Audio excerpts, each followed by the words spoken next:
जिस गुनाह से इंसान पर लानत होती है वो है झूठ बोलना।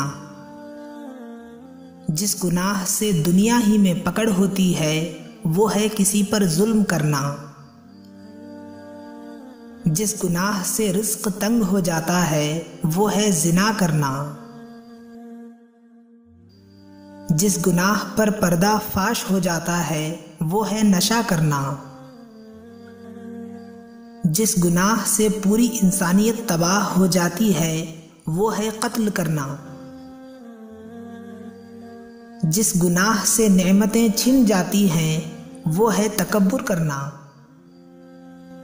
जिस गुनाह से दुआएं कबूल नहीं होती वो है हराम की कमाई।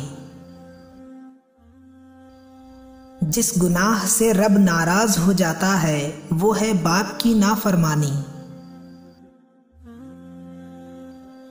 जिस गुनाह से उम्र कम होती है वो है अपनी माँ से बदसलूकी करना।